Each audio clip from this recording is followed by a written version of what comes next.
Chapter 6. A Sunny New Year.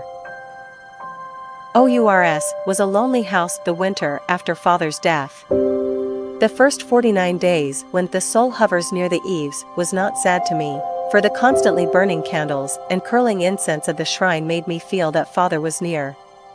And, too, everyone was lovingly busy doing things in the name of the dear one, for to Buddhists, death is a journey, and during these 7 weeks, Mother and Jia hastened to fulfill neglected duties, to repay obligations of all kinds and to arrange family affairs so that, on the 49th day, the soul, freed from world shackles, could go happily on its way to the land of rest. But when the excitement of the busy days was over and, excepting at the time of daily service, the shrine was dark, then came loneliness. In a childish, literal way, I thought of father as trudging along a pleasant road with many other pilgrims, all wearing the white robes covered with priestly writings, the pilgrim hats and straw sandals in which they were buried, and he was getting farther and farther from me every day. As time passed on, we settled back into the old ways, but it seemed that everybody and everything had changed. Jia no longer hummed old folk songs as he worked, and Ishi's cheerful voice had grown so lifeless that I did not care for fairy tales anymore. Grandmother spent more time than ever polishing the brass furnishings of the shrine. Mother went about her various duties, calm and quiet as usual, but her smile was sad. Sister and I sewed and read together, but we no longer wasted time in giggling and eating sweets. And when in the evening we all gathered around the firebox in grandmother's room, our conversation was sure to drift to mournful topics. Even in the servants' hall, though talking and laughter still mingled with the sounds of spinning and grinding of rice, the spirit of merriment was gone. During these months, my greatest pleasure was going to the temple with Mother or Ishi. Mother's special maid, Toshi, always walked behind, carrying flowers for the graves. We went first to the temple, to bow our respects to the priest, my much-honored teacher. He served us tea and cakes and then went with us to the graves, a boy priest going along to carry a whitewood bucket of water with a slender bamboo dipper floating on the top. We made bows to the graves and then, in respect to the dead, poured water from the little dipper over the base of the tall gray stones. So loyal to the past are the people of Nagaoka that, many years after my father's death, I heard my mother say that she had never visited his grave when she had not found it moist with memory pourings of friends and old retainers. On February 15th, the Enter into Peace celebration of Buddha's death, I went to the temple with Toshi, carrying as a gift to the priest a lacquer box of little dumplings. They were made in the shapes of all the animals in the world, to represent the mourners at Buddha's deathbed, where all living creatures were present except the cat. The good old priest, after expressing his thanks, took a pair of chopsticks and, lifting several of the dumplings onto a plate, placed it for a few minutes in front of the shrine, before putting it away for his luncheon. That day he told me with deep feeling that he must say farewell, since he was soon to go away from Chokoji forever. I could not understand, then, why he should leave the temple where he had been so long and which he so dearly loved, but afterward I learned that, devout and faithful though he was to all the temple forms, his brain had advanced beyond his faith, and he had joined the army of the few who choose poverty and scorn for the sake of what they believe to be the truth. One evening, after a heavy snowfall, grandmother and I were sitting cozily together by the firebox in her room. I was making a hemp thread ball for a mosquito net that was to be woven as part of my sister's wedding dowry, and grandmother was showing me how to put my fingers deftly through the fuzzy hemp. Honorable grandmother, I exclaimed, suddenly recalling something I wanted to say, I forgot to tell you that we are going to have a snow fight at school tomorrow.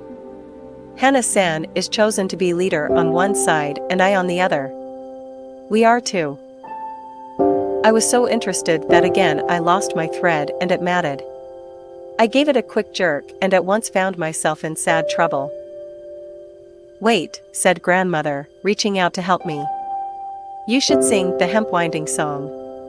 As she straightened my tangled thread, her quavery old voice sang. Watch your hand as it winds hemp thread. If it mats, with patience wait, for a thoughtless move or a hasty pull makes smaller tangles great.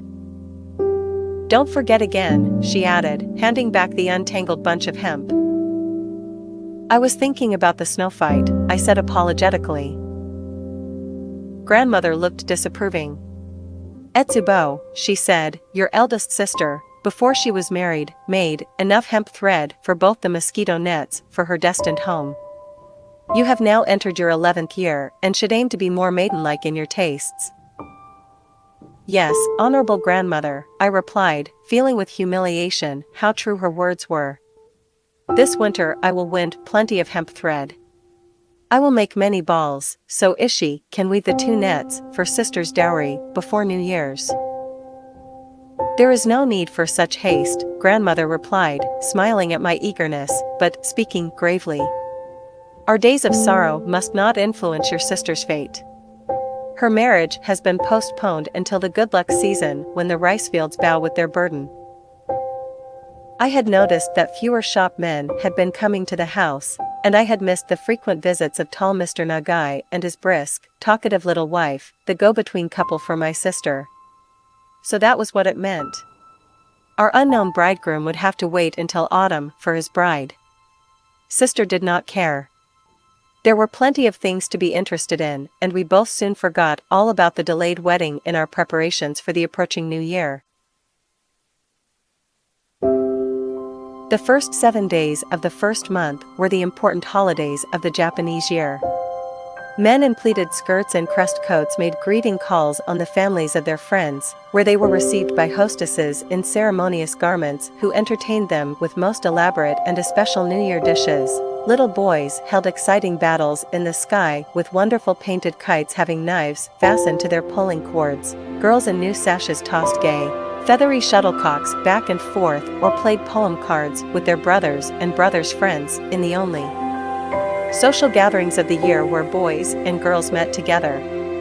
Even babies had a part in this holiday time, for each wee one had another birthday on New Year's Day, thus suddenly being ushered into its 2nd year before the first had scarcely begun. Our family festivities that year were few, but our sorrow was not allowed to darken too much the atmosphere of New Year, and for the first time since Father's death we heard sounds of merriment in the kitchen. With the hot smell of steaming rice and the tunji, click of mochi pounding were mingled the voices of Jiya and Ishi in the old song, The Mouse in the House of Plenty, which always accompanies the making of the oldest food of Japan, the rice dough called mochi. We are the messengers of the good luck god, the merry messengers. We're 100 years old, yet never have heard the fearful cry of cat, for we're the messengers of the good luck god, the merry messengers. About 2 days before New Year, Ishi came into the kitchen looking for me. I was sitting on a mat with Taki, who was here to help for New Year time, and we were picking out round beans from a pile in a low, flat basket. They were the stones of health with which the demons of evil were to be pelted and chased away on New Year's Eve. Jiya, in ceremonious dress, would scatter them through the house, closely followed by Taki, Ishi, and Toshi, with sister and Etsubo running after, all vigorously sweeping, pushing, tossing, and throwing, and while the rolling beans went flying across the porches into the garden or onto the walks, our high-pitched voices would merrily sing, over and over. Good luck within. Evil, go out. Out. Ishi had some errands to do, and Mother had said that I might go with her to see the gay sights. How will I remember that wonderful sunshiny winter day? We crossed the streets on paths cut between walls of frozen snow only 3 feet deep, for we had but little early snow that winter, and no tunnels were made until after New Year. The sidewalk panels were down in some places, just like summertime, and the shops seemed very light with the sky showing. On each side of every doorway stood a pine tree, and stretched above was a Shinto rope with its ragged tufts and dangling zigzag papers. Most of the shops on that street were small, with open fronts, and we could plainly see the sloping tiers of shelves laden with all the bright attractions of the season. In front of every shop was a crowd, many of the people having come from nearby villages, for the weather had been unusual, and Nagaoka had hopefully laid in a supply of New Year goods that would appeal to the simple taste of our country people. To me, many of the sights, familiar though they were, had, in the novelty of their surroundings, the excitement and fascination of a play. At one place, when Ishii stopped to get something, I watched a group of 10 or 12-year-old boys, some with babies on their backs, clattering along on their high, rainy day clogs. They stopped to buy a candy ball made of puffed rice and black sugar, which they broke, each taking a piece and not forgetting to stuff some scraps in the mouths of the babies that were awake. They were low-class children, of course, to eat on the street, but I could taste that delicious sweet myself, as my eyes followed them to the next shop, where they pushed and jostled themselves through a crowd toward a display of large kites painted with dragons and actors' masks that would look truly fearful gazing down from the sky. In some places, young girls were gathered about shops whose shelves held rows of wooden clogs with bright-colored tothongs, or where, beneath low eaves, swung long straw cones stuck full of New Year hairpins, gay with pine leaves and plum blossoms. There were, of course, many shops which sold painted battledores and long split sticks holding rows of 5 or 10 feathery shuttlecocks of all colors. The biggest crowds of all were in front of these shops, for nobody was too poor or too busy to play Hane on New Year days. That was a wonderful walk, and I've always been glad I took it, for it was the only time I remember of my childhood when we had sunshiny streets at New Year time. Notwithstanding our quiet house, the first 3 days of the New Year mother was pretty busy receiving calls from our men kinsfolk and family friends. They were entertained with every vegetable soup, with miso stuffed salmon, fried bean curd, seaweed of a certain kind, and frozen gelatin. Mochi, as a matter of course, was in everything, for mochi meant happy congratulations and was indispensable to every house during New Year holidays. With the food was served a rice wine called tozo sake, which was rarely used except on certain natal occasions and at New Year time. Tozo means fountain of youth, and its significance is that with the new year, a new life begins. The following days were more informal. Old retainers and old servants called to pay respect, and always on one day during the season mother entertained all the servants of the house. They would gather in the large living room, dressed in their best clothes. Then little lacquer tables, with our dishes laden with New Year dainties, were brought in and the rice served by sister and myself. Even mother helped. There were Taki, Ishii, Toshi, and Kin, with Jiya and 2 men servants, and all behaved with great ceremony. Kin, who had a merry heart, would sometimes make fun for all by rather timidly imitating mother's stately manner. Mother always smiled with dignified good nature, but sister and I had to quench our merriment, for we were endeavoring to emulate Kin and Toshi in our deep bows and respectful manners. It was all very formally informal and most delightful. On these occasions, mother sometimes invited a carpenter, an old man who was always treated in our family as a sort of minor retainer. In old Japan, a good carpenter included the profession of architect, designer, and interior decorator as well as of a worker in wood, and since this man was known in Nagaoka as Master Goro Bean, the complimentary title of an exceptionally clever and skillful master carpenter, and, in addition, was the descendant of several generations of his name, he was much respected. I was very fond of Goro. He had won my heart by making for me a beautiful little dollhouse with a ladder-like stairway. It was my heart's pride during all the paper doll years of my life.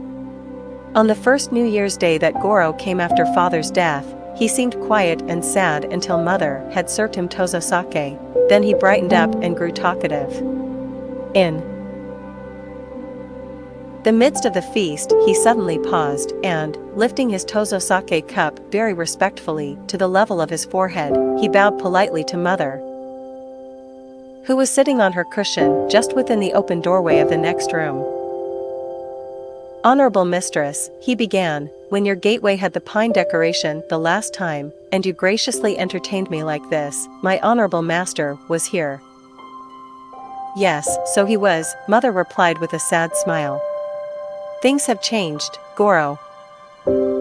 Honorable master ever possessed wit, Goro went on. No ill health or ill fortune could dull his brain or his tongue. It was in the midst of your gracious hospitality, honorable mistress, that honorable master entered the room and assured us all that we were received with agreeable welcome. I had composed a humble poem of the kind that calls for a reply to make it complete, and was so bold as to repeat it to honorable master with the request that he honor me with closing words.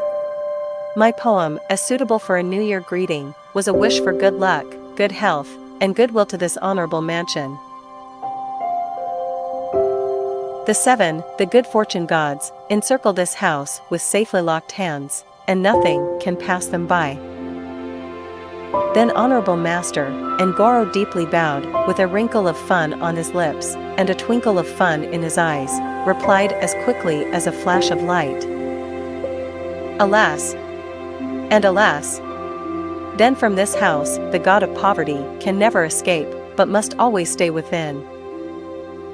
Goro enjoyed his joke poem so much that Mother united her gentle smile with the gay laughter of his companions, who were always ready to applaud any word spoken in praise of the master they had all loved and revered.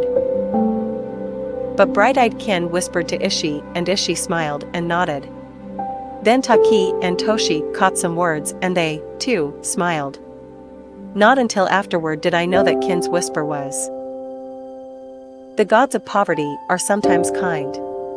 They've locked their hands with the good luck gods and prisoned joy within our gates." Thus lived the spirit of democracy in old Japan.